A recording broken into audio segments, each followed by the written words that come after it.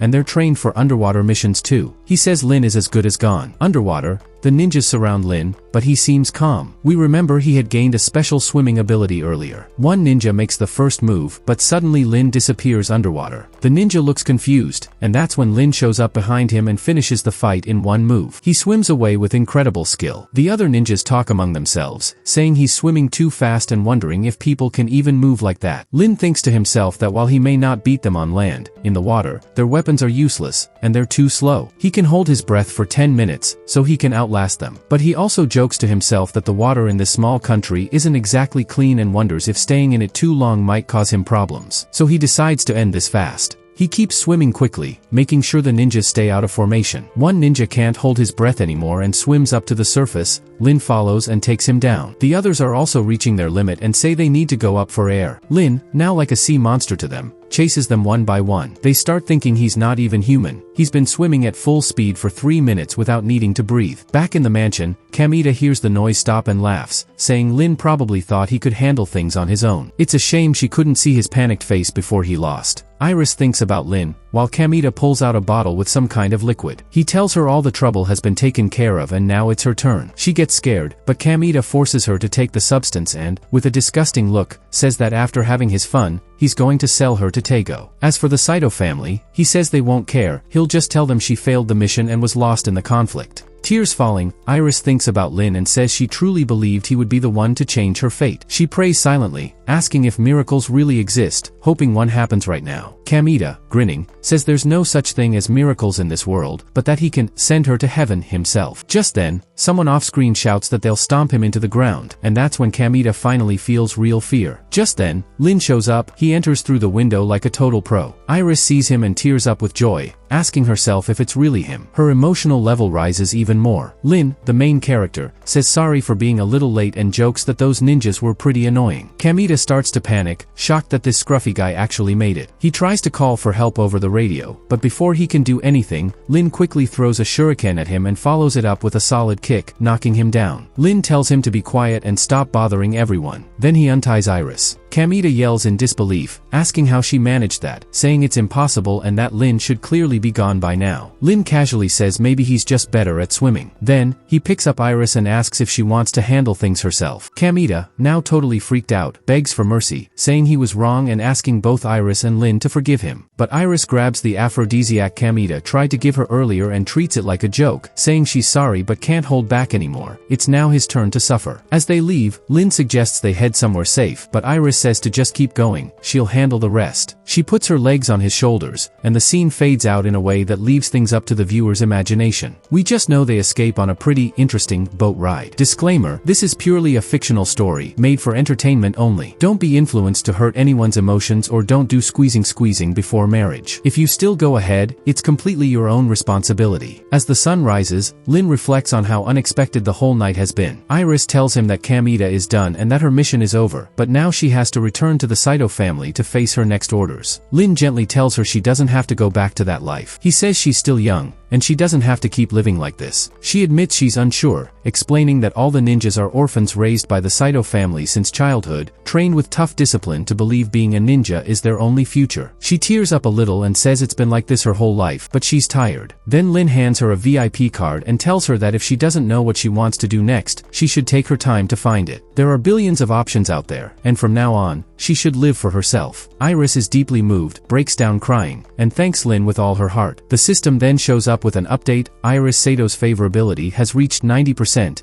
and the first stage of the counterattack is complete. Lin has spent 10 billion gold on her, and he receives a bonus of 150 million coins in his personal account. His reward includes a boost to all attributes, now at level 4, and he now gets to choose one of 3 new skills. Piano Mastery, level A. Flower Shaker Mastery, level D. Dance Club Mastery, level D. We switch scenes to the airport. Our main character is getting ready to leave. News breaks that Takedo Kamita, the president of Kamita Shosher, passed away yesterday at his villa. According to people close to the situation, things were so bad that even describing the scene would need to be toned down. Many of his bodyguards also didn't make it. Early reports say it was caused by a ninja group, possibly a rival one. Meanwhile, airport staff are helping move the cultural relics that our main character had just bought. A representative thanks him, saying it's good that Kamita is no longer around, and now he can return home safely. He also thanked him again for his help to China. Lin Xin, our main guy, thanks the embassy for protecting them, saying that Kamita's end was like justice being served. Lin Xin tells Yu Xian that everything ended smoothly, but it's a shame his visit to Japan was a little too eventful. He didn't even have time to enjoy the hot springs. She replies that next time he can come back for a cultural exchange. He agrees, and as the plane takes off and fades into the sky, we see Iris Saito watching from afar. She looks emotional, thinking to herself that once she finishes some personal things, she'll go to China to find him. She says she's finally found something she wants to chase in life, something that feels like love. While Yu Xian is helping move the boxes, he suddenly remembers something because the system pops up and warns him there's only 1 hour left to choose one of the 3 new skills. Lin Xin also realizes he almost forgot to pick a skill, since he was too focused on Iris earlier. He decides to go with piano mastery, and right away, he starts receiving musical knowledge. He's amazed by how much piano info just popped into his head. Then someone calls his name. It's Luo Yashi, who's just arrived to pick him up. She playfully asks if he's surprised. In the background, we see Yu Xian still busy with the packing. Luo Yashi walks up and gives Lin Xin a kiss on the cheek, saying first she'll take him out for dinner, then show him the apartment she picked. It's 90 square meters and cost about 1.5 million yen. Lin Xin is totally shocked. He says if he's going to give her a house, it's going to be the best and most expensive one. 1.5 million isn't enough. Luo Yashi is surprised by his reaction but also kind of touched. Her favorability score with him rises to 95%, and she jokes that she's curious to see what happens when it reaches 100%. Lin laughs and tells her to just forget about everything else and let's go. In the background, Yu Xian hears everything. Then she turns around and asks Lin Xin where he's going. At that moment, he looked really nervous. He simply says, I'm going with a friend. Meanwhile, Luo Yashi waves for the taxi she called earlier. Lin turns around, trying to point her out, but realizes she's already gone. The only reason this guy even exists is because of that angel-like girl. Someone nearby asks if his friend came to pick him up, saying they must be close. Then jokingly says, how dare you leave me like that? Our nervous main character tries to explain that's not what he meant, but gets cut off by a surprise kiss on the cheek. She thanks him for all the hard work he did in Japan. Blushing, she tells him that he took a big risk. Even though she's clearly flustered, she confidently says she'll handle moving the cultural items herself. Lin blushes and wonders to himself, does a kiss on the cheek count as an indirect kiss? Luo Yashi signals him to get into the car again, right in front of Yu Xian. Lin starts panicking a little, wondering if he's risking everything here. Next, we're at a dinner spot with Lin and Luo Yashi. She tells him this area is part of the luxury property zone. Lin asks how they ended up here. She says she just asked a friend for a recommendation. While they're there, one of the rich guys in the area gets on the phone and asks if the most expensive villa in Bahia Lu, Dragon Villa No. 1, is available for Mr. Spender. Luo Yashi overhears and says she can't believe it, since she heard even the cheapest house here starts at 100 million. An employee walks over, greets them politely, and asks how they can help. Luo Yashi says they want to see Dragon Villa No. 1. The staff member smiles but internally thinks they're probably influencers just here to film content. They're kind of annoying. She says she'll get another colleague to assist them and that they can view the presentation while they wait. As the staff member walks away, Luo Yashi tells Lin that Dragon Villa No. 1 costs 300 million. She asks if that's too expensive. Lin says no, it's his first house and he wants to make sure everything is perfect. He wants to give her the best. This makes Luo Yashi super emotional. She's nearly in tears because of how thoughtful he is. Her favorability rating with him goes up by another 3%. She gives him a hug. Meanwhile, our protagonist is feeling super lucky and kind of proud of himself, thinking, wow, I'm amazing. Just then, a flashy guy arrives with a stylish girl in blue. The guy tells the girl he's going to show her just how fancy Dragon Villa No. 1 is. She's clearly impressed. He says if the place meets his expectations, he might buy it right away. He then spots Lin and walks over, calling him little brother, and asking if he's also here to buy a villa. Lin calmly says yes. The guy looks pleased. Luo Yashi looks around and says, oh my gosh, check out this balcony and pool. It's pricey, but really beautiful. The flashy guy says, what a coincidence. So, you're also here for Dragon Villa No. 1. His date laughs confidently. Lin replies, yeah, same villa. Looks like we're both after it. But Luo Yashi jumps in and tells the guy and his date, sorry, but we've already decided to buy Dragon Villa No. 1. Maybe you can check out Villa No. 2 or 3 instead. The flashy guy looks at Lin and says, wait, you're that young and already a millionaire? No wonder we need to treat you with respect. He turns to the girl with him and asks what she thinks. The girl confidently says that, yeah, they'd also love to buy the villa, but since they're friends, they'll just let it go this time. Lin then steps aside and asks the staff where the bathroom is. The staff member points to the right. In the bathroom, Lin is washing his hands when that same flashy guy walks in and stands next to him. He casually asks Lin if he's really in a tricky situation and then jokes about whether the girl Lin came with his way out of his league. Lin gets a bit serious and asks what he means. The guy smirks and says Lin is clearly pretending to be rich and asks how long he thinks he can keep up the act. He tells Lin to take a good look. He himself has been pretending to be rich too and says, aren't I doing a great job? He pulls out some flashy car keys, and Lin asks if those are for a luxury car. The guy laughs and says, nah man, these are just lighters, props. I use them depending on the person I'm trying to impress. That girl outside? She only noticed me after I flashed my Lamborghini key. He keeps going, saying, you can't dress like that and expect people to think you're rich. Real rich guys wear rich guy clothes. You look like a total rookie. He brags that he also faked being interested in buying the villa just to impress the girl, and when she saw Lin also wanted to buy it, she rushed to tag along. He explains that it's all about creating the image of someone who's got money and connections. He tells Lin that he still has a lot to learn and then tries to sell him a 30-day intensive course on how to act rich for only $998. He says with this course, Lin could easily attract ladies or rich women and that they can team up later. While the flashy guy keeps talking, Lin looks overwhelmed. Meanwhile, back outside, the girl in blue is eyeing Luoyashi. She says, "Your Hermes bag is a really good copy." Luoyashi gives her a sharp look and replies that she bought it at an actual Hermes store. But the girl laughs and says, "Sister, don't take it the wrong way. I'm not your enemy. We actually have the same goal, you're just a bit too young to understand." Yashi looks confused and asks, "What goal?" The girl replies, "To look like someone from high society, so you can attract rich guys. Isn't that obvious?" Yashi asks her, "Wait, are you doing that too?" The girl says she thought it was obvious. "You're in a great position to land that guy. Look, Mr. Jian bought me this real Chanel bag for $120,000. She then adds, "But your boyfriend? He's not actually rich. His clothes don't match his story, and he doesn't act the part either. I can't believe you picked someone like him. But don't worry, I'll help you expose who he really is. Then you can move on." Luoyashi, clearly caught off guard, thanks her. Because she's concerned but also sees how kind Lin is, the girl in blue takes Luoyashi's hands and calls her sister, saying she's being way too stubborn. She says that one day, she'll take her to join a social circle full of celebrities in China, where they buy luxury bags, sip tea at fancy places, and take photos. She promises that in just a week, Luoyashi could easily fit in with the upper class. But Luoyashi says she still likes Lin more. Even though she turns away looking a little down, she calls out to Lin and tells him she really loves the #1 Dragon Villa. Hearing this, Lin tells the employee he wants to buy Dragon Villa #1 and asks him to begin the paperwork. The employee looks surprised and asks if he doesn't want to check the place out first. But Lin insists, and the employee quickly gets started. All of this makes the flashy guy nervous. He still thinks Lin might be faking it and tells his little bro not to worry, he'll help him get out of the situation. At the same time, the girl in blue says she'll help Luoyashi expose Lin if he's a fake. But, plot twist, the payment goes through. Lin just spent $300 million. He then tells the manager to put the property under Luoyashi's name. She's totally shocked, thinking, wait, this is real? I now own a $300 million villa? Meanwhile, the employee who earlier ignored them now walks over politely and tells the two, the flashy guy and the girl in blue, that he'll take them to see Dragon Villa #1. They're left speechless and embarrassed, realizing they totally misjudged the situation. Scene changes to inside the villa. The manager hands the keys to Lin and says, "Congratulations, this is yours now." Lin thanks him and opens the door, only to see a security guard yelling and saying no one's allowed inside Dragon Villa #1. But just in time, one of Lin's wealthy friends shows up, tells off the guard, and says, "Good thing I arrived. I knew something like this might happen." After settling the issue, he wishes Lin and Luoyashi a happy life in their new home. Inside, the place is massive. There are housekeepers, butlers, a giant swimming pool, a private gym, and even a spa area. Lin is in awe, saying the bathroom is so big that 10 people could bathe in it at once, and it even has a sauna. While he's talking, Luoyashi blushes. Suddenly, the bathroom door opens. She's standing there soaked. She says she accidentally triggered the switch and got wet. Lin looks away quickly and tells her to take a warm bath so she doesn't catch a cold. He says he'll go get her a change of clothes, but she gently asks him not to leave because the house is so big, it makes her feel a little uneasy being alone. So, they both stay to take a bath. Nothing is said here that we can narrate clearly. During this private moment, Lin kisses her. Luoyashi looks straight into his eyes and confesses that she truly loves him. Disclaimer, this is purely a fictional story, made for entertainment only. Don't be influenced to hurt anyone's emotions or don't do squeezing before marriage. If you still go ahead, it's completely your own responsibility. The system immediately announces, affection level increased by 2%. It congratulates Lin for making major progress and says he has achieved the first milestone in their relationship. From now on, Luoyashi is fully loyal and will never betray him. Plus, Lin gets a cashback reward of 30 million and an increase in all his stats. He's even allowed to pick a new skill that's at least level B. As Lin reflects on his success, he gets a confidence boost and feels more determined than ever to keep moving forward. Even though she knows Lin might be involved with other girls too, Luoyashi still wants to say yes to being with him. She wonders if she'll get jealous or if he'll lose interest in her. But Lin just says he's busy right now and will pick his new skill later when he has time. But then, Luoyashi surprises him by suddenly jumping on him, and we skip to the next morning. The next day, we see Lui Cheng waking up with a big yawn. She notices Luo Yashi walk in, looking totally worn out and shaky. She jokes that Luo must have used up all her strength. Curious, Lu Yicheng asks where she was last night. Luo Yashi, still tired, says she's completely exhausted and tells her to just check her social media. When Lu looks at the post, she sees a bunch of cute pictures with captions like, "Love is in my heart, the sun is shining on my face, and everything is perfect when he's by my side." Lu looks at it in shock and asks, "Wait, did you and Lin?" Luo Yashi flops down on the bed laughing and says, "Who else in this world would I ever like besides Lin?" She even casually mentions that Lin bought her the villa, and now it's her home. Lu Yicheng looks suspicious and warns her not to fall too deep because Lin might just be having fun. But Luo Yashi calmly replies that her feelings for Lin are real, and she doesn't care if there are other girls, because she knows Lin will always come back to her. This totally throws Lu off, and she wonders if Luo is being serious. But Luo, already getting cozy in bed again, says, "No more talking, Lin totally wore me out last night." Then she chuckles and tells her friend to let her rest. Lu Yicheng starts getting anxious, thinking that Luo's way too overconfident. In her mind, she thinks that things didn't go as planned last time, but next time, she's sure Lin will notice her and see that she's different from all the other girls. A few days later, Lin is still sleeping when his phone starts blowing up with notifications. He groans, wondering what's going on so early in the morning. When he checks his phone, he sees a ton of birthday messages. Luo Yashi texted, "Good morning, love. It's your birthday today. Want to go out for dinner and a movie?" Lu Yicheng also messaged, "Happy birthday.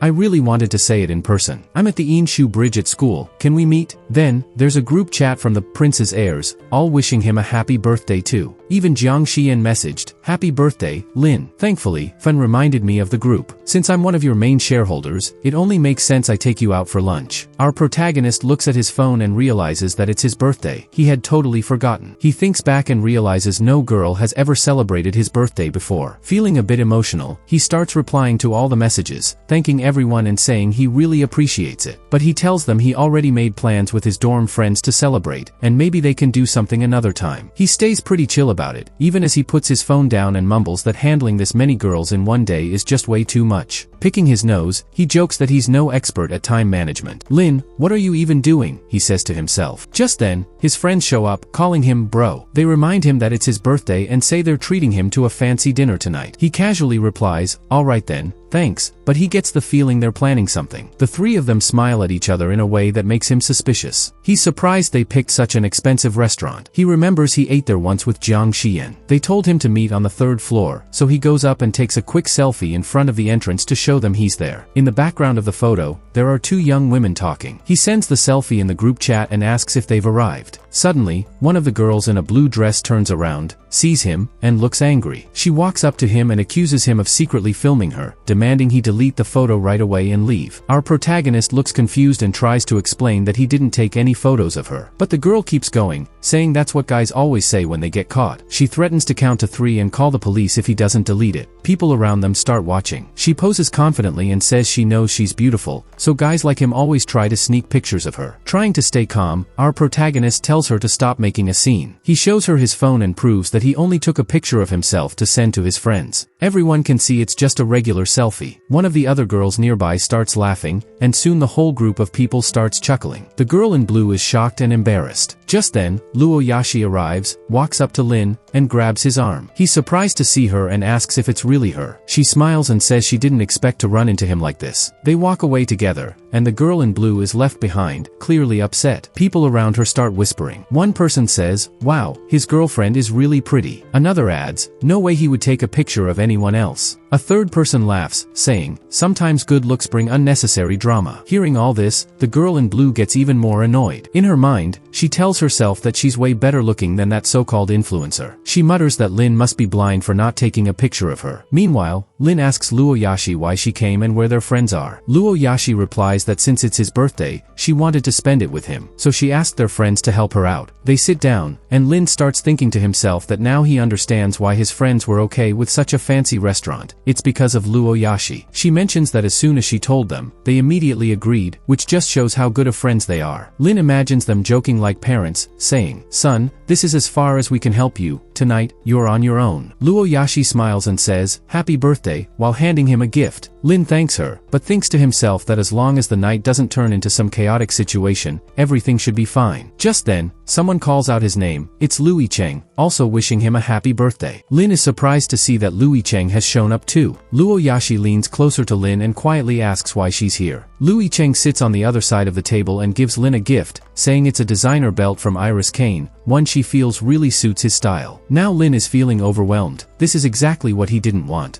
Luo Yashi looks at the gift and asks if it's the belt that only costs 50,000 yuan, saying that's kind of a cheap gift, especially since she gave Lin an Omega watch worth 200,000 yuan. Lu Yicheng confidently replies that although the belt is less expensive, it's all the money she had. She says that Lin has given her so many gifts in the past, and she just wanted to give something meaningful back. Lin quickly gets a little frustrated and tells her to return it. He doesn't want her gift. Yicheng is clearly flustered, but deep down she's touched. She blushes and thinks to herself that she only wanted to return the belt after realizing Lin might not want her spending all her money on him. But when he told her to give it back, she saw it as a sign that Lin still cares about her. Her affection for him rises even more. Now it's at 94%. At this point, the narrator jokes that this girl is the real wild card of the story, totally unpredictable. And with that, chapter 46 ends. Chapter 46.5 begins with a short break in the story. Cha-Cha appears on screen, greeting everyone and welcoming them to her live stream. Viewers flood the chat, calling her beautiful and saying she's ranked 88th in popularity on the platform. Cha-Cha stands in front of a table filled with products and proudly introduces a shampoo and haircare set from a brand called Feng Face. She says the original price was 42 yuan, but today there's a special deal, just 38 yuan. She invites everyone to type, "I want this," in the chat if they're interested. Some people comment that they want it, but others start criticizing. One says it would be better if she just washed her hair live, and another complains that the brand is too old-fashioned. Off camera, a producer holds up a sign telling Cha-Cha that sales are expected to be low, but a surprise guest will be appearing. Cha-Cha keeps the energy up and says if people aren't excited about the product, maybe her next surprise will help. She points to someone off camera and announces the arrival of a special guest, Mr. Spender, a well-known figure with money but a humble vibe. Mr. Spender greets everyone warmly. Cha-Cha asks if someone like him, known for spending big, can give the audience some extra deals. People in the chat get hyped, asking if it's really him. He says no problem. Mr. Spender picks up the product and explains that Feng Face is a trusted, long-standing national brand. The price of 38 yuan is already low and worth it, but he wants to help even more. He declares that he'll personally cover 10 yuan, dropping the price to 28 yuan. And if 100 units are sold within 10 minutes, Cha-Cha joins in to help keep the energy up. Suddenly, she surprises everyone by loudly joining Mr. Spender. The host says that for every 10 minutes Mr. Spender keeps buying, Cha-Cha will keep performing. The countdown begins. Mr. Spender counts down from 3, Cha-Cha from 2, and then together they say, "Let's go." Sales start shooting up 50, 150, 280, 340, all the way to 500 units sold. Cha-Cha watches in amazement. Mr. Spender turns to Cha-Cha and says the viewers are incredible. Then he says it's time for him to show off a bit. Cha-Cha asks if she should ride a bike for everyone. People in the chat joke around, asking how long it's been since she biked and that they're ready for something new. Viewers support her idea. Cha-Cha seems unsure, but Mr. Spender tells everyone not to worry. He says this live room is all about giving back to the audience, and riding a bike is a bit outdated, so they'll add a fun twist. He asks Cha-Cha to pose like she's biking. Cha-Cha gets into position and asks if she's doing it right. Mr. Spender says yes, and then tells everyone to get ready for a surprise. Suddenly, thanks to some visual effects, Cha-Cha is seen wearing new workout clothes, riding a gym bike. People in the chat react excitedly. One says Mr. Spender is always impressive, another jokes that Cha-Cha looks perfect in the outfit, and someone else says Mr. Spender really knows how to create viral moments. Mr. Spender starts recording from an angle clearly meant for attention-grabbing content. He tells the director to adjust the camera. Cha-Cha seems confused and a little worried when she sees the camera focusing inappropriately. She asks Mr. Spender not to let the stream get taken down. Mr. Spender replies that it's fine, he'll move to the front to fix the issue. He says it's okay and reminds everyone to keep things respectful. On the public screen, messages start pouring in saying, "Dress normally, no weird behavior." The viewers start calling out anyone being inappropriate in the chat, using silly nicknames like beggar pig and rascal, saying things like dress properly and Mr. Spender always wins. At that moment, the live room shoots up to number 4 on the platform's popularity ranking. Meanwhile, in another studio, a girl named Kyo greets her fans and welcomes them warmly. She asks what they're shopping for today. People in the chat respond enthusiastically, saying things like, "If I'm getting married, I want a wife like Kyo, and, of course I'm buying big foreign brands." Kyo smiles and says she's doing her best to help everyone get better prices. She tells everyone to open their wallets and buy as much as they want. People in the chat say they're buying 5 items, others say they want to join her VIP fan club, and one person even says they're buying 50 just to get her private chat account. Kyo shares the link for casual shoes but wonders why more people haven't joined yet. They've only sold a dozen so far. Just then, her studio assistant comes over and tells her that Cha-Cha's live room suddenly went viral, and tons of viewers are heading over there instead. She's shocked and wonders what's going on. Meanwhile, in another live chat room, a guy is saying how important the Double 11 shopping festival is. He introduces himself as the spokesperson for fruit producers, saying they have thousands of tons of high-quality kiwis. His team avoids middlemen and ships fresh fruit by air straight from the farms to buyers. But people in the chat aren't really interested in shopping. They're talking about something totally different. His viewer numbers start to drop. He then notices and says that about 30% of the fans have already left. Another person also wonders what's going on. Then the streamer who was #1 on the popularity list goes live. He greets the audience, saying, "Good afternoon, ladies. Welcome to my live stream for the Double 11 Shopping Festival." His fans cheer him on, saying they love him more and more. It's clear his stream is aimed at a female audience. He says today's lineup includes great products from big-name brands. Then he shows a lipstick set from a luxury national brand called HOS, saying it's a perfect pick for spring, summer, fall, and winter. He starts applying the lipstick live, calling it Princess Wet Mud color. The chat reacts. Some say the shade looks great on him, others joke about wanting to be princesses of wet mud too. Some are clearly confused. He starts a countdown and shares the product link, thinking he'll easily sell 1 million units. But suddenly, his viewer numbers drop too. A staff member rushes in and tells him that 80% of the audience left, and they all went to Cha-Cha's live stream. His mood changes instantly. He asks if a small-time streamer selling cheap stuff really pulled away all his viewers. The staff confirms it and mentions that Cha-Cha had a guest named Mr. Spender who gave huge discounts. Even his loyal fans went over there. He asks what they should do now since their sales goal might not be met. Then he quietly suggests maybe they should report Cha-Cha's stream for inappropriate products. Back in Cha-Cha's stream, the chat is mixed. Some people say the products look sketchy and recommend reporting the room. Others say they've bought more items and ask if Cha-Cha is ready for her next segment. Some want to see her ride the bike again. Cha-Cha notices the reports coming in and says the platform's moderator gave them one final warning. If it happens again, the stream could get shut down. She quietly worries, thinking this could happen to her channel too if people think it's inappropriate. Meanwhile, Mr. Spender is thinking to himself in the background. The chat gets more chaotic. Some viewers complain that 10 minutes isn't enough to see everything he can do. One viewer threatens to report the stream again, but others jump in to defend it. One even says, "You're trying to report your own family member. Just leave already." Another tells Cha-Cha to hurry up and perform, saying they already bought a bunch of stuff. But Cha-Cha looks overwhelmed. She apologizes and says she's really sorry, unsure of what to say next. But Mr. Spender asks her to wait. He then speaks directly to the live stream audience, sharing a clear message. He says he's not sure what the person who reported them was trying to do, but honestly, why should he care? He says they're just showing youthful energy and healthy vibes, and there's nothing wrong with that. The chat immediately starts supporting him. Some viewers say Mr. Spender is always right, others say he's amazing, and some even say he's a real voice of the people. Then, the director tells Mr. Spender that the owner of the coconut platform just called. He liked what Mr. Spender said and wanted to support him in a real way. Mr. Spender raises his hand excitedly and says it's great, they're going to show their stream on the big screen, directly featured by Coconut. The audience cheers, saying Mr. Spender always comes out on top. They also say it's good to support local, homegrown products and call it a strong collaboration. Meanwhile, in the other stream, someone tells the other host that reporting Mr. Spender won't work because now even the Coconut Company is backing him. In fact, his sales have skyrocketed. Analysts say Cha-Cha's stream has reached around 2.33 million in sales. The other host gets frustrated and says his co-host will return soon. Then, turning to someone beside him, he angrily says they should leave and challenges Mr. Spender to a live PK, a kind of stream competition. Back on Cha-Cha's stream, she and Mr. Spender see a system notification. It's a PK challenge from that same person. Cha-Cha looks nervous and asks what's going on, and wonders why the top 3 streamers would want to challenge her. But Mr. Spender is calm and confident. He says it's obvious, they're afraid of losing their spotlight. He smiles and accepts the challenge but says all 3 of them should come together at once. Cha-Cha gets nervous, almost fainting, and asks Mr. Spender what he's doing. they started live streaming. Number 1 streamer said the rich guy was really brave for taking on 3 people at once, even if he was the one setting the rules, Number 1 streamer added. Lin said they should let everyone use their own skills to catch up with him, and that's how the challenge began. Everyone started selling their products, but even so, Cha-Cha still came in first place. Number 1 streamer stopped the stream and started yelling that he would find some tough people to handle the situation. Soon, people began posting negative comments, saying Lin's products weren't good, and others started to believe it. Cha-Cha got worried, but Lin told him not to stress, he'd take care of it. Lin made some calls and said they should reach out to their bosses because he wanted to make some deals. Kyo wasn't doing well either. Someone mentioned that the rich guy had already made a few smart deals. The second influencer was also told that national brands were showing up on his stream, and over 70% of their income was coming from Lin. Half of the fans had already moved over to Lin. People messaged Number 1 streamer saying his lipstick was too expensive. He got upset and said it wasn't expensive, they were just being cheap. The second influencer started getting messages too, saying he wasn't a real farmer and that his fruits weren't good. Kyo tried to calm everyone down, but then her beauty filter stopped working. Lin shared the news, and then Jiang Xian and Yu Xian suddenly showed up.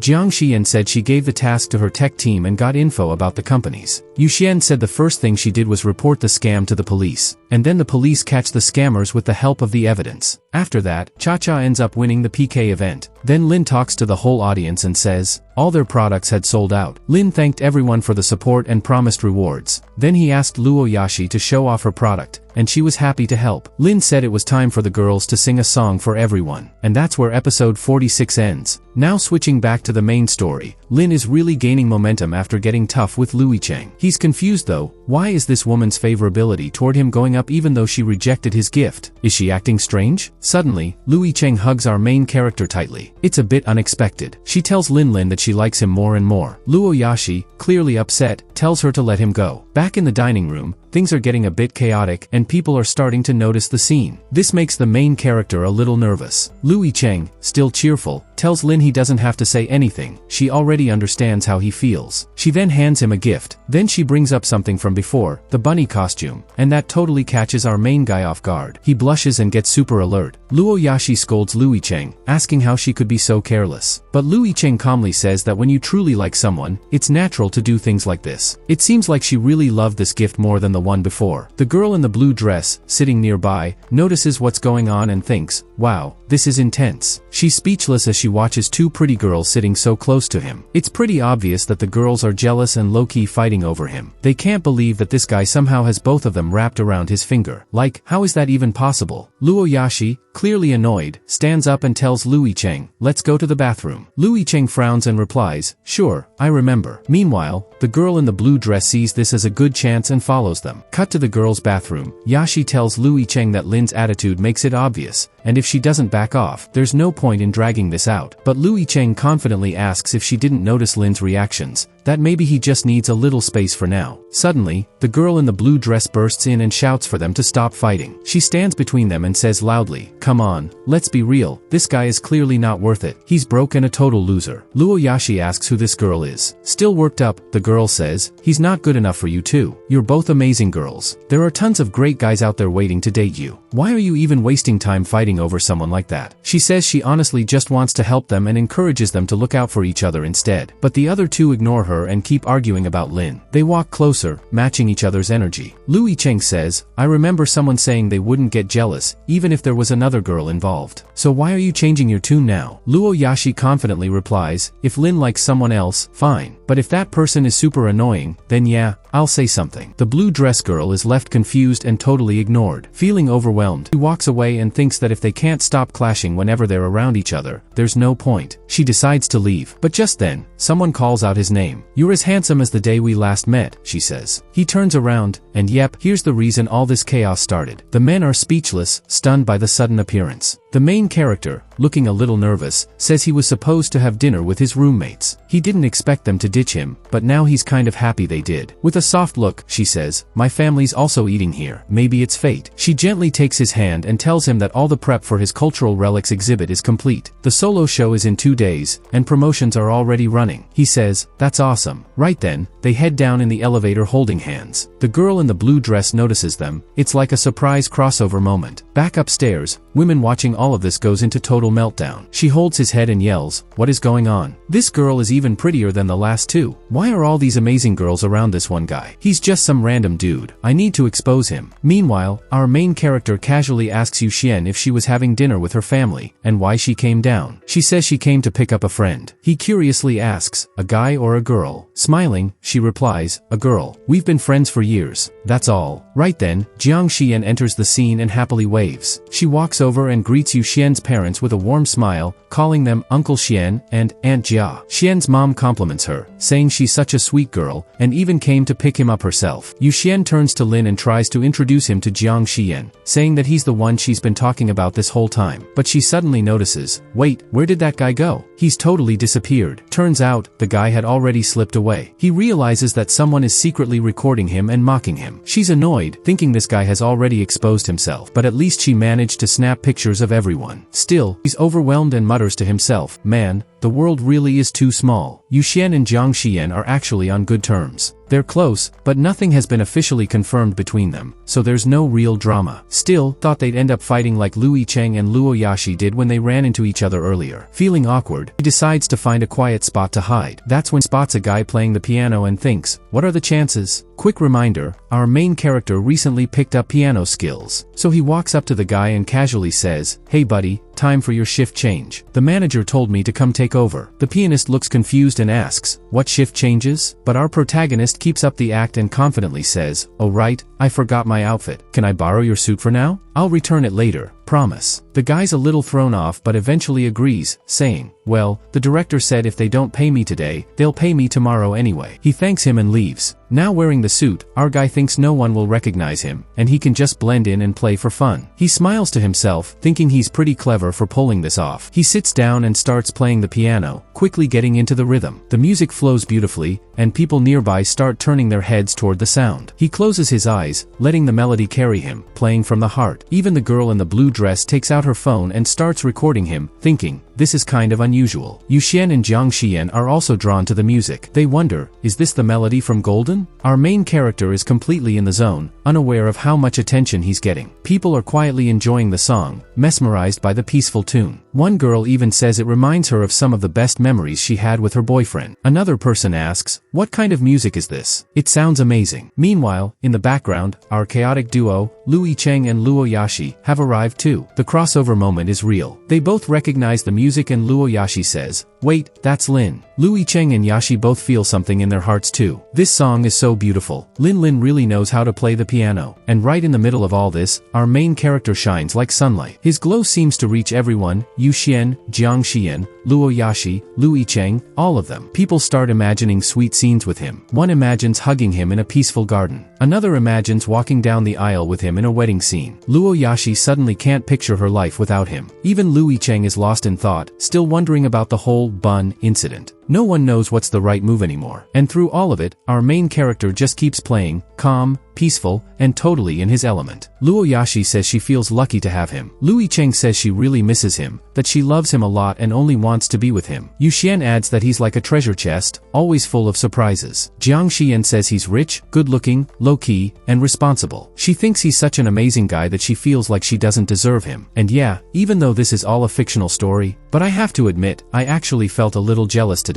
Because I also want to get married. And yes, let me remind you, don't do this before marriage. It's just a story, not real life. If you really want something, get married and be happy. So all the girls' affection toward him goes up. Yu Xian's favorability jumps by 20%, putting her at 74%. She's hard to win over. Jiang Xian's goes up by 10%, now at 87%. Lu Yicheng's rises by 5%, bringing her to 99%. Meanwhile, our main character snaps out of her daze and starts panicking, thinking, what is happening right now? The crowd starts cheering and clapping for him. One girl walks up and says he's incredible, that his music made her cry. Another girl, who's supposedly a level 9 piano player, says she's shocked and wants to know how he got so good. Someone else says, wow, and straight up tells him she wants to marry him. She's never heard piano music so beautiful. Our main guy realizes, oh no? I accidentally called too much attention to myself. He just wanted to stay low-key, but now he's wondering how to handle this. It's clear that he's been exposed, and all because of that piano performance. His popularity is through the roof. Even Louis Cheng is now just 1% away from fully falling for him. He doesn't know if all this is a good thing or a bad thing. Suddenly, a group of men in suits show up, asking the crowd to clear the way. A handsome blonde guy in a purple suit steps forward. People whisper that he's the most famous piano master in Chongli. He takes off his glasses and says the person who just played Golden Harmony is a real talent. He offers to bring him onto his team and promises to make him a star within a year. But, just like that, our guy is gone again. He quietly slips away. The blonde master is left wondering where he went. Meanwhile, our main guy is feeling lucky. He thinks it was great timing that the piano teacher showed up and took the spotlight, giving him a chance to disappear. He thanks that random piano master in his head. We then see the girl in the blue dress crying. Yep, she's fallen for him too. She's totally smitten with this prince of piano and wonders when she'll ever see him again. Our guy walks away, feeling pretty good, until suddenly someone yells, "Watch out." He turns and nearly gets hit by a girl on a motorcycle. The crash sends both of them to the ground. He gets up quickly and rushes over to check on her. Turns out, she's the same police officer he met on the boat. She's dazed from the fall but recognizes him right away. She asks if it's really him. Then he asks if she's okay. She says her leg is stuck and asks him to help lift the motorcycle. She starts to explain how to lift it properly. Turn the handlebars, hold it close to your body, then lift from the back. But before she finishes, he lifts the bike with one hand like it's nothing. She's shocked. How did you do that? That bike weighs 170 kilograms. He just shrugs and says with a smile, maybe I'm just stronger than I look. As they laugh together,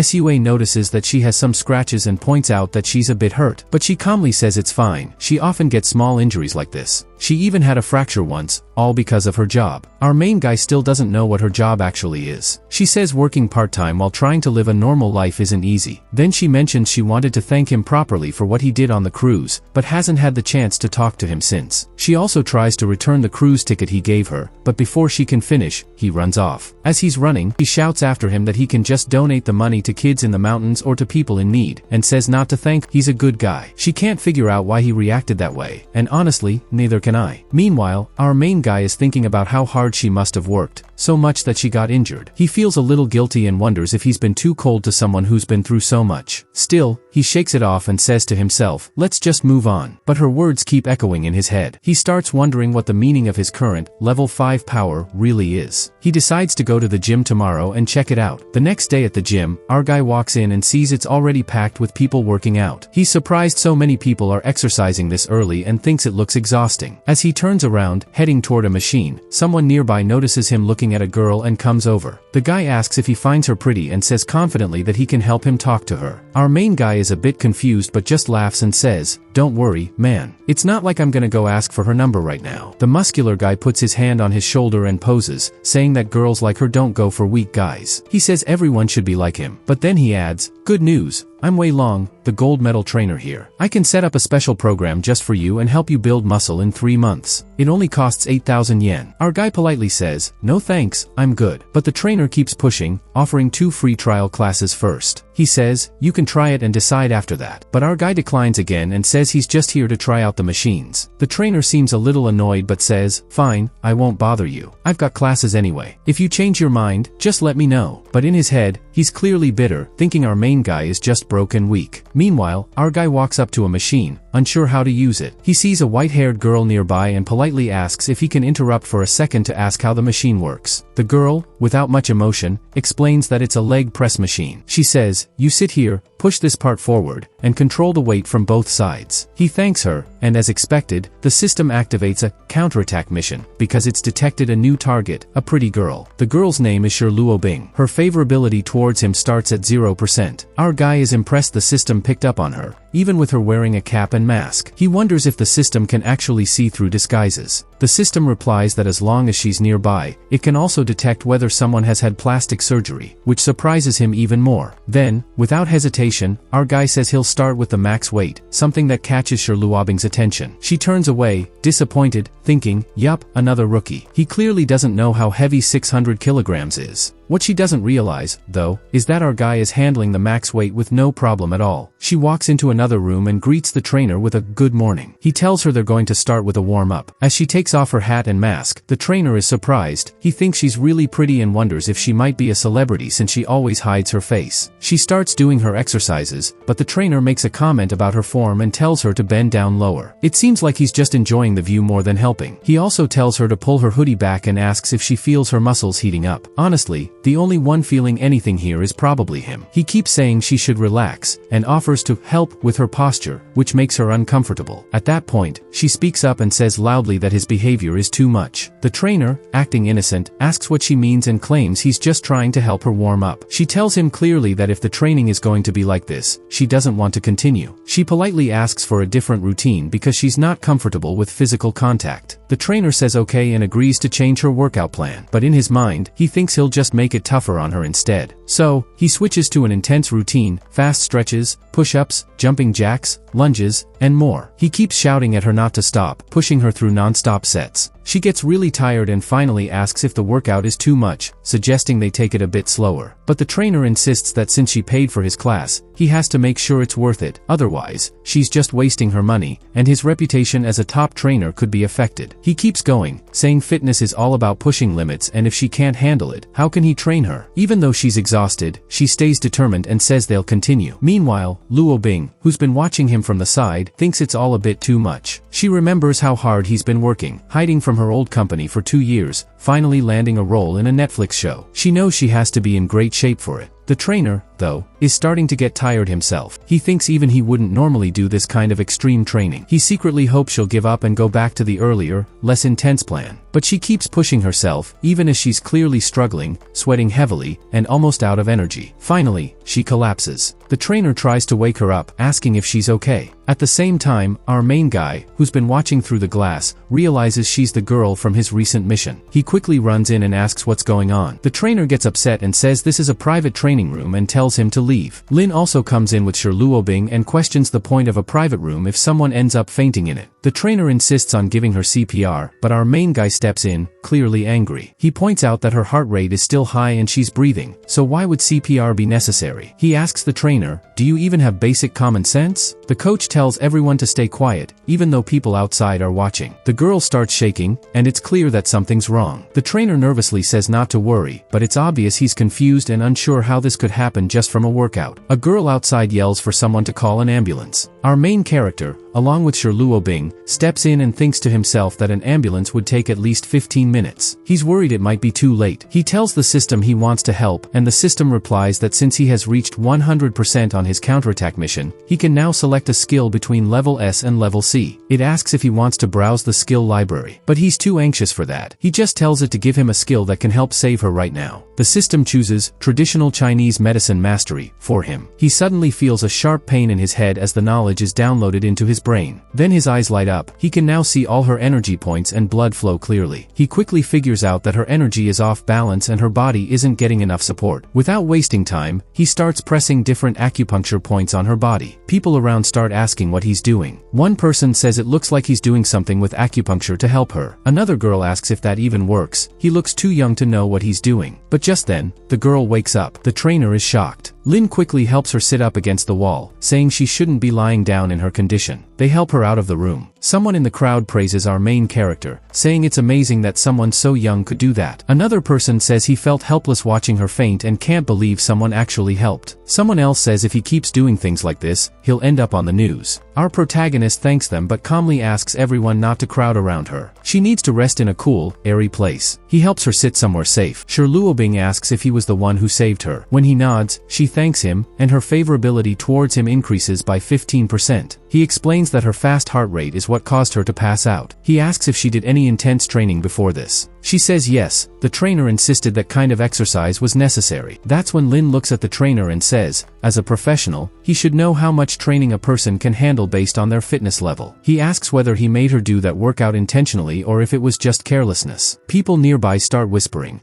asking how someone who supposedly won a gold medal could make such a mistake. Lin adds, saying, if he doesn't even know basic first aid, how can he be a trainer? The trainer, clearly frustrated, starts blaming our main character. He walks over and questions him, asking who he even is, saying he's just a random guy pretending to be a doctor and claiming the girl only woke up by chance. He tries to discredit him by saying he just got lucky, but Luo Bing steps in and calmly pushes the trainer aside. She tells our protagonist not to waste his time arguing with people like that. Then she walks straight to the front desk and asks to cancel her membership and get a refund. Together, they turn around and prepare to leave the gym. But the coach stops them and says, hold on. Do you really think you can just leave after damaging my reputation without making things right? The coach says that this challenge is the only way to settle things, and if Lin refuses, he'll never step into this gym again. Lin accepts, saying, great, you just signed up to embarrass yourself in public. The crowd is hyped as both of them step into the ring. Some of the coach's supporters start mocking the protagonist, saying stuff like, that little guy really wants trouble. Doesn't he know Wei Long isn't just any fitness coach? Someone explains that Wei Long used to be a champion. He won 3 back-to-back underground boxing tournaments in Yanxiang City. Even though he quit underground boxing, he's been training non-stop for the past 2 years. And all his moves are powerful and precise. The coach asks if our protagonist is going to use gloves or any boxing gear, but Lin says confidently, no need, I'm not used to that stuff. Spectators whisper that this guy is done for. Wei Long starts moving around, throwing strong punches. Our protagonist dodges them, thinking he's fast, but his punches are wide and easy to read. Thanks to his level C agility, he's able to avoid them. He even blocks a heavy punch, realizing that Wei Long is no ordinary coach. Wei Long smirks and says goodbye, then suddenly attacks with a flurry of punches. The crowd thinks it's over. Lin yells, no, but our protagonist isn't hurt. He blocked all the punches with the back of his hands. Wei Long is stunned. How is that possible, he thinks. Lin smiles and says, thanks for the boxing lesson, it helped a lot. Then, without warning, he counters with a combo of punches that land cleanly, even knocking out one of Wei Long's teeth. The coach falls flat onto the canvas. Lin stands as the winner. The crowd can't believe it. The people who support Lin cheer and say, he actually won. Sure, Luo Bing is also shocked but quickly grabs Lin's hand and says she needs to talk. She pulls him aside and explains that she has a favor to ask, something that might not be fair, but she hopes he'll understand. She hands him 60,000 yuan, saying it's a reward and a bravery bonus. She tells him that because of her job, she's very careful about her public image and doesn't want what happened at the gym to go viral. She says nervously, I know it's not a huge amount, but it's all my savings. I just hope you can keep this to yourself. She explains that she's about to start filming a major online movie in a week, and any surprise news could hurt her career. She hopes Lin is kind enough to accept the money and keep quiet, but deep down, she's scared he might refuse and go to the media instead. To her relief, Lin smiles and says, don't worry, I won't say a thing. Then he accepts the money, promising to keep her secret safe. The amount he received was 60,000 yuan. The system reacts like, wait, what? I thought you were going to refuse the money and tell her not to worry about it. But Lin accepts it calmly. The system thanks him again, increasing her favorability score by another 5%. The scene changes to Cha-Cha in her studio, wrapping up a live stream. She thanks everyone for their support and says she loves them all. After ending the stream, she sighs and stares at her phone, looking a little down. She thinks to herself, Lin didn't show up today either. It's okay even if he doesn't bring me gifts, I'd be happy just to see him say hi. Blushing a little, she thinks, when a businessman invests, there should be returns, right? But Lin spent so much money on me and never expected anything in return. Then she throws a mini tantrum, thinking, no way. He should be the one chasing me. Men are my ATMs, I'm not going to be the one running after them. Suddenly, she gets a call from Lin. She goes a little over the top and tells him she's coming to his place again next week. She says she'll be shooting a short video at the Yanjiang City Film and Television base and asks if he'll come see her. 1 week later, our protagonist shows up just as she asked. When she sees him, she runs up calling his name and asks if he missed her. Lin smiles and replies, of course I did. Seeing you feels just like seeing money. Cha-Cha was really happy to see him and gave him a special pass, saying that with this, he could move freely around the film and TV base. Someone then called out to Cha-Cha, telling her that filming was about to begin. She turned around and said she was coming. She looked excited. It was clearly something she enjoyed. We then saw Cha-Cha acting in a first-person series, telling the main character to get up, calling him lazy, and saying her channel could get taken down. She was filming some pretty bold scenes in that first-person style. The director wrapped up the scene and told her to go change outfits. As her team was doing her makeup, she felt confident. She thought about how her series shot in first person was really popular, with over 1 million likes. Everything felt dreamy to her, except for one thing. When our main character saw the scene, his face looked uninterested. He didn't say anything, just gave her a blank expression and walked away. Cha-Cha started to wonder if maybe she was being too bold. She felt like even though she looked attractive, maybe he didn't like how she acted so publicly, and maybe that's why he was upset. She really wanted to be someone special to him, and that thought frustrated her. Still, her favorability with him went up by 3%, and now it's at 88%. But the main guy wasn't thinking about any of that. He just felt kind of bored and figured he wouldn't be able to earn much money there. But this film and TV base was huge and fun. It even felt like time travel. Just then, someone from a film set shouted at him, calling out to the guy in the shirt and asking him to come over. They needed someone to act as a stand-in. The person offered 100 yuan for the day. Our guy hesitated, a little nervous. But then the man raised the offer to 250 yuan and even added lunch. That kind of job offer was rare for him, so he agreed, thinking, why not? Free lunch and a bit of acting experience. As he walked through the area, he saw actors in costume, and it felt like they were really about to start a big scene, just like one of his favorite movies. But suddenly, someone screamed, saying they were hurt.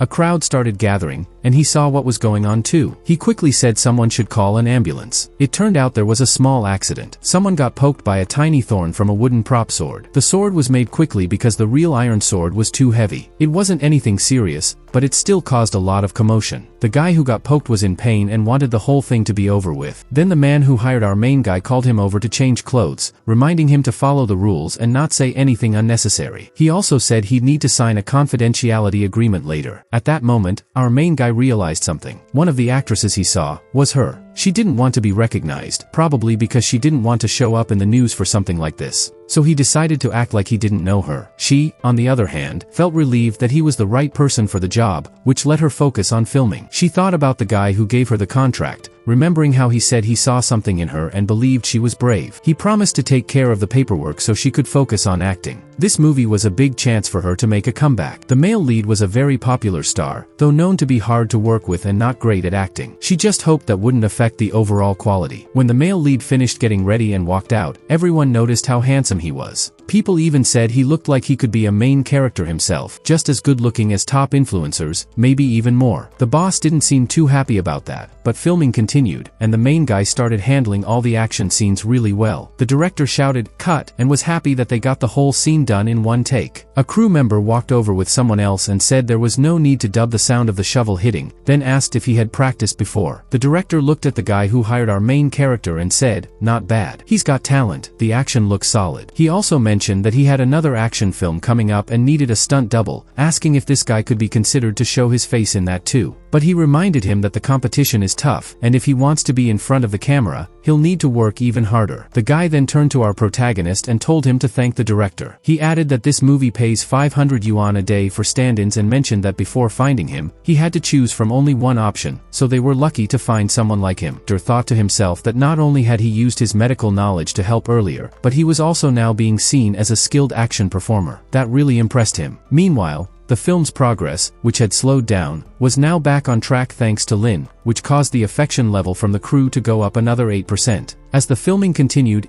Fan, the famous actor, left the set to go meet his fans. Outside, the crowd was super excited, cheering loudly and shouting, "We love you, brother Fan." Another fan called out, surprised to see him in person. The girls in the crowd screamed his name, "He's so good looking, I totally love him." Fan winked at them and told them to behave. The fans kept cheering, saying things like they'd spent 10,000 yuan just to be there and it was totally worth it. One girl proudly said she was a top fan and had earned a few special privileges. She told the others to take more photos and make edits. She also reminded everyone that when Fan's new song drops, buy 10 copies of the album, and keep supporting the products he promotes, so he could keep rising in his career. Another fan responded, saying not to worry, she already bought the album using her entire salary this month and even borrowed a few thousand more. Someone else reminded everyone that Fan's birthday was coming up, and they needed to prepare a gift. A girl holding a notebook said the top 2 fan groups should donate at least $1 million together, and she would handle the shopping. Someone else shouted that make sure Fan has the best birthday possible. Another girl added, if other celebs can have grand birthdays, our Fan should too. We can't let him be left out. Then the scene changed back to filming. The director called out that in this shot, the male lead was coming back from overseas to see his fiancée and would be leaving again soon. It was a farewell scene where both characters didn't want to say goodbye. They quickly adjusted the lighting and began shooting the scene titled Act 33D through the looking glass. Filming starts, and we see Luo Bing begin her scene. The lighting is just right, matching the emotions she's showing. She walks up to Yifei and says she thought she'd never see him again. But the guy just stands there stiffly, looking kind of bored, which throws Luo Bing off. Lin watches and thinks to herself, wow, she's really good at acting, especially considering the other actor is basically a wooden dummy. Meanwhile, the crowd of fans starts cheering. One fan shouts that Yifan's eyes are so expressive that even the other actress in the scene looked really emotional and cried. They're all amazed, wondering how Luo Bing's performance only seems visible to fans. Yifan continues acting, saying he hasn't seen her in a month and that he's been worried. But then the director suddenly yells, "Cut," and storms over to the set, clearly frustrated. He asks Luo Bing why her expression fell apart mid-scene. She quickly apologizes, saying she messed up her line and thought he'd stop the scene. The director interrupts, saying, "Am I the director, or are you?" He points out that he's the one who decides when to call cut. He mutters that he only puts up with this because she's sponsored by someone, but that's not how things should work. The director then turns to Yifan and explains the meaning of a line in the script, that it's supposed to show someone who's not anxious but looks tired and worn out. Yifan groans and says the line makes no sense. He complains that he doesn't like acting in historical dramas because the dialogue is full of weird words that are hard to remember. He asks, "What does haggard even mean?" The director nervously explains that it means someone who's worried or tired and it shows on their face. But Yifan scoffs, saying, "Isn't that just being ugly? What's the point of using a word like that?" He even questions the screenwriter's ability and says maybe they shouldn't be writing at all. The fans watching are clearly upset. Some of the girls shout that the writer isn't good enough to write for their beloved Yifan. They can't handle hearing their idol talk like this. Trying to calm things down, the director quietly tells Yifan to just read lines 1 through 7,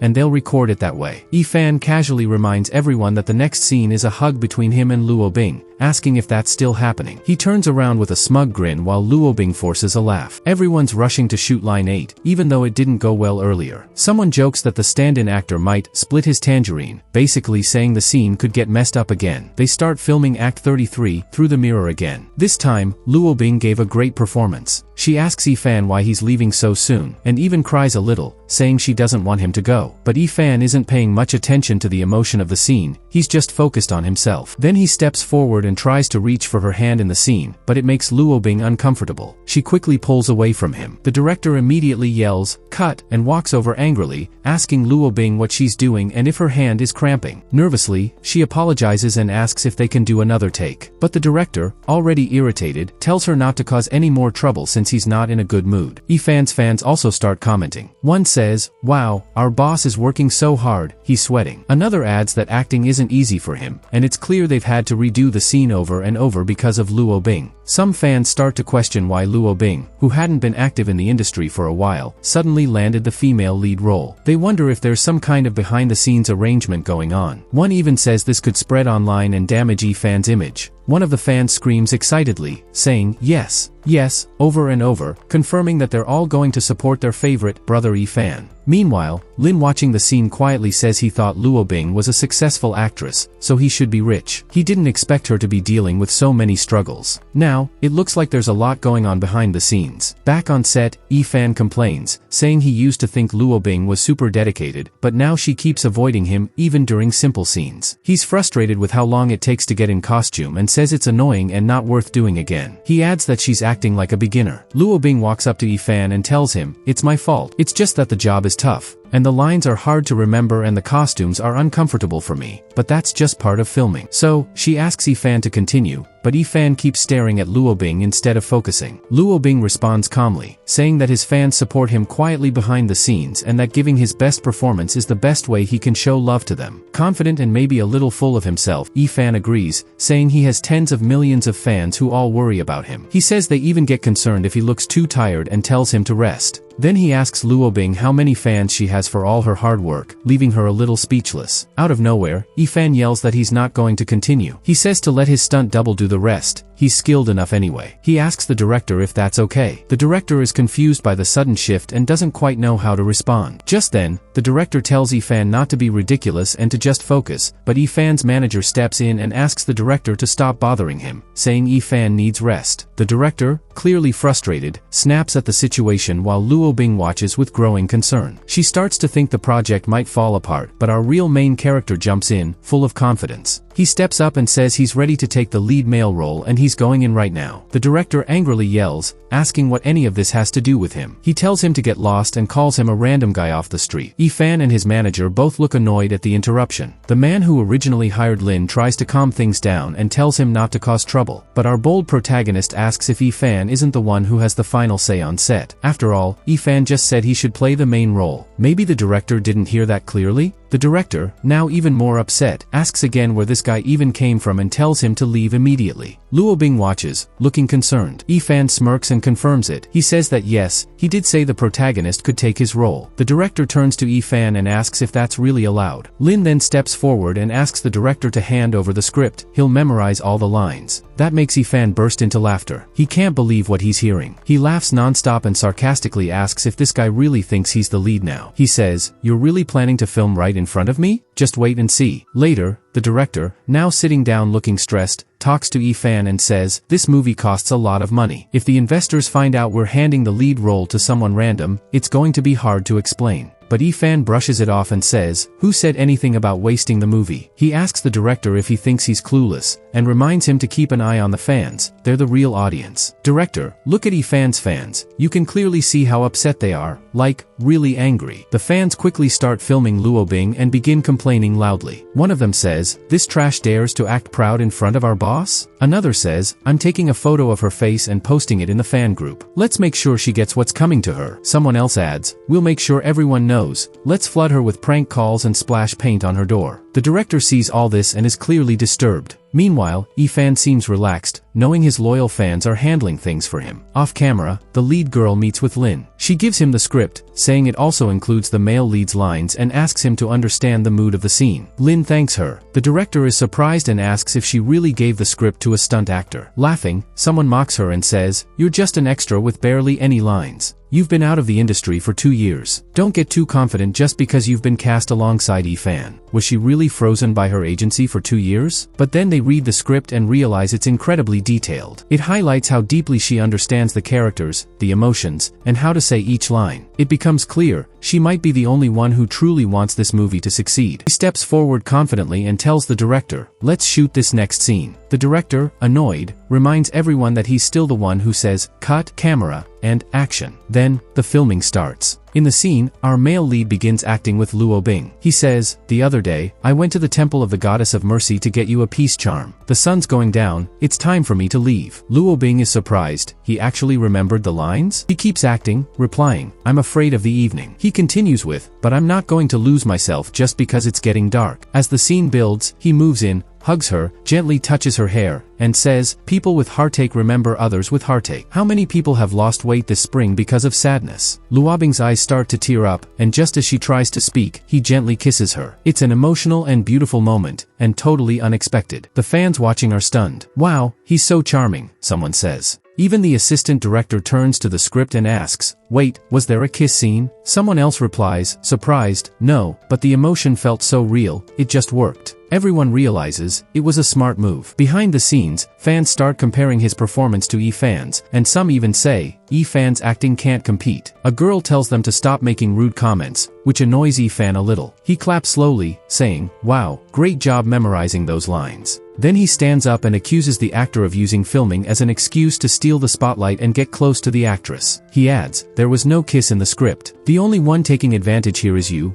selfish guy." Our clueless main character scratches his head and says, "What if we try the scene again, just without the kiss?" Yifan gets annoyed and asks, "Do you seriously not understand basic communication?" Meanwhile, Luo Bing is blushing hard, thinking to herself, "I got so into the scene, and now another random guy just kissed me like it was nothing, and I kinda liked it. Luo Bing excitedly walks up to our main guy and says, that last scene was amazing. Thank you so much for filming with me. I feel like I understand the character on a whole new level now. Lin responds with a smile, saying, honestly, it was the first time I actually enjoyed acting. She asks, wait, weren't you supposed to be a professional? They both laugh, leaving Yifan in the dust. Meanwhile, Luobing's liking for our lead increases by 12%. Yifan, clearly irritated and upset, yells at Luo Bing, so you're saying you felt nothing when acting with me? Are you seriously praising a stand-in just to make me look bad? He shouts again, what's that supposed to mean? Luo Bing, flustered and nervous, quickly says she misunderstood, that she didn't mean it that way. But Yifan gets angrier and yells, this substitute needs to leave. Then he turns to the director and demands to replace the lead actor. Ling is shocked. She can't believe what she just heard. She lowers her head and says softly, no, I didn't mean it like that. I'm really sorry. Yifan's manager comments sarcastically, wow, she apologized so fast. Maybe she upsets people often, and they're just tired of hearing it. Then the director joins in, saying rudely, not surprised she was frozen by her company for 2 years. Maybe she should stop filming and go back until she learns how to behave. Scared and stressed, Luo Bing says no. She signed a contract and they can't just replace her. But the director cuts her off, shouting, I have the final say here. I can change anyone I want. He explains her contract. If the movie Through the Looking Glass earns over 300 million yuan, she'll get top resources and major opportunities. If it doesn't meet that goal, she'll be tied to the company for life, with no time limit. If she breaks the contract in any way, she'll owe 100 million yuan as a penalty. Everyone is shocked. Who would sign something like that? The director yells again, that's right, 100 million penalty, locked in for life. Take your time and think about that. Overwhelmed, Lin faints. Lin runs to catch her and warns everyone to be careful. He looks around seriously and says, it's true, bad money pushes out good money. People nearby start laughing at him. Good money? Please, broke people are just dumb. You think your acting is good just because she complimented you? Another voice cuts in, saying, you're just a nobody stand-in. Yifan's manager says, do you even know how this industry works? You need big money to survive here. Someone adds, that reminds me of when I first started out. Good times, but now? You've got no money, and you're gonna stay a background extra forever. The director looks confused and says, hold on, something big is coming. Some of the fangirls start freaking out, saying, what's wrong with this world? How can anyone insult our idol like that? Isn't there any law left? Call the police and get him arrested. The pink-haired girl confidently says, yes, this counts as a crime. We're still going to the police to report him. He's going to jail for this. But our main guy stays calm and confident. He says, all right, I'm done pretending. Time to lay my cards on the table. For the first time, he announces that he's not just some random background actor. He's not short on money either, and he's ready to pay Luobing's penalty fee himself. Everyone starts laughing out loud. The director chuckles, saying, a side actor claiming he can pay 100 million? Seriously? They call for the assistant director to bring over the card reader as a joke, but the main guy doesn't even flinch. He pulls out his actual card and swipes it, and the 100 million payment goes through. Suddenly, the whole room goes silent. He calmly says, no matter how many times I hear that sound, it's always satisfying. Then, half-jokingly, he recites a line like it's a poem. When the dogs keep barking at the shore, just one clap shuts them up. Everyone looks stunned. He turns to Luo Bing and asks if she's okay. She nods and sheds a few quiet tears. The director steps in and says he just called Mr. J and that from now on, Luo Bing has nothing to do with Emperor Entertainment. Lin asks, what's going on? The director continues, saying that no other entertainment company will want to work with Luo Bing now. Yifan, still trying to look confident, lets out a forced laugh and says, oh, I see what happened. She got lucky and hooked up with a rich guy who paid 100 million to save her career. Guess she won't need to try hard anymore. Fans start yelling again. The pink-haired girl says, yep, just like that. These people are everywhere. Another one says, doesn't matter how rich they are, they can't fake being pure. One girl gets defensive, saying, don't insult our idol. Yifan is a hardworking, clean guy. Someone else adds, let's post about this online. Say Luo Bing broke her contract and ran off with a rich man. Hearing all this, Lin starts crying and repeats, no, this isn't right. I swear they'll all pay for this. Our main guy gives them a cold look and, speaking through a secure group chat, thanks the anonymous fans for reminding him of something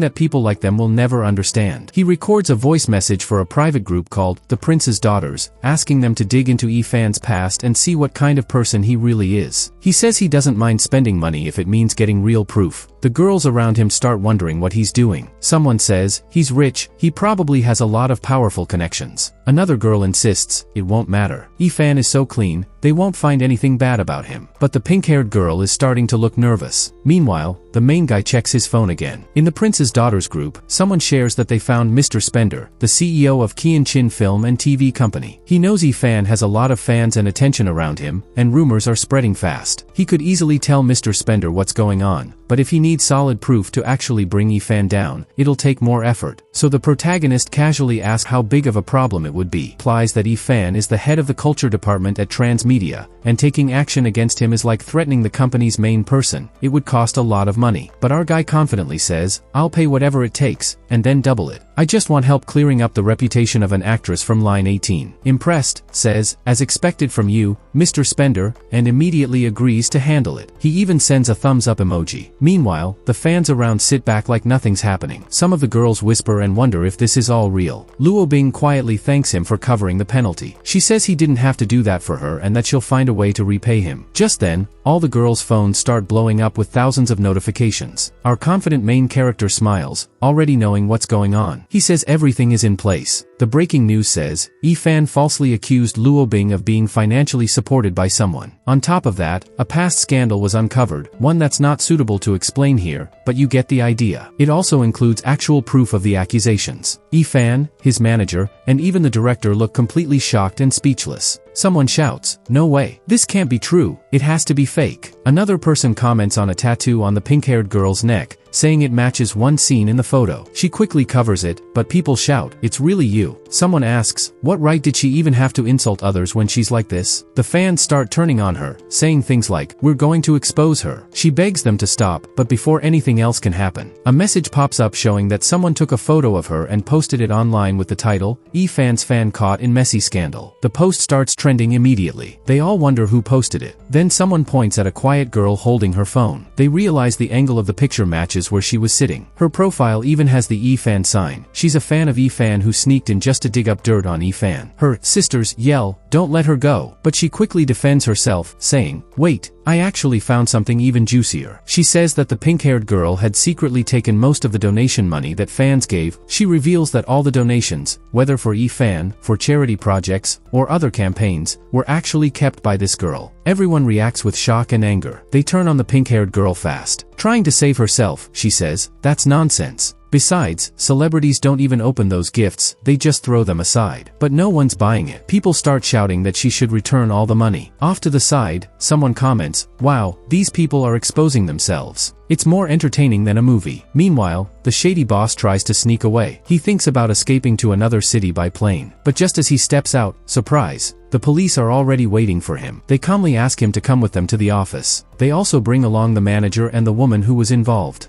Fan tries to defend himself, saying, "The videos are fake. I was framed. It's some face swap scam. I'm innocent." The director and production crew are totally frustrated. Their main actor is gone. How are they supposed to keep filming? Meanwhile, our protagonist stands there, calm and collected, remembering, he just made one simple phone call, and the so-called popular star was taken down like it was nothing. Our main guy casually reminds her not to forget the double payment, and also the food. "Don't leave anything out," he says. Lin gently holds Luo Bing by the shoulder and tells her that the show is over and everyone has already left. Luo Bing, looking kind of lost, says, "It's all over, even the soup is gone." You can tell this girl is pretty hooked on drama. Then she drops to her knees and asks, "Do you realize what's happening? If someone with dreams and passion like him breaks his contract, then filming can't go on. Isn't that unfair?" But she suddenly gets an idea. She says she wants to start her own film and television company and invest her own money. She asks, "What if I build my own team to make a movie?" Words felt full of hope, like a strong wind blew away all the sadness. She stops crying. As they leave the set, our main guy walks next to her. Luo Bing asks if he's really planning to invest in her to make a company and film a movie, saying she's just one person. He interrupts, telling her to believe in herself, that her vision is solid and she has real potential. She suddenly remembers something he said earlier, "Good money pushes out bad money." That line makes her blush and surprise flash across her face. She says she gets it now and asks if he's some kind of mysterious expert in the entertainment world and whether he plans to change the whole industry. He thinks to himself, wow, she's got a big imagination. But then he seriously says, it's time for China's entertainment industry to take the next big step. Excited and grateful, she thanks him and says this will be the best movie ever. She promises to pay back the 100 million as soon as she can. Lin replies that he'll first transfer 500 million, and he's ready to give her as much funding as she needs for her company. Surprised, she admits she still doesn't know his name. He says, "Just call me Lin." Luo Bing calls him by his name and says they should add each other on WeChat. Someone jokingly says, "Just like WhatsApp, huh?" And he nods. Then in the distance, they see Cha-Cha leaving the set. Shocked, they realize it's her. Lin waves and says, "Hey Cha-Cha, what a coincidence. Done filming your video?" Cha-Cha looks at Lin and asks, "Who's this pretty young woman?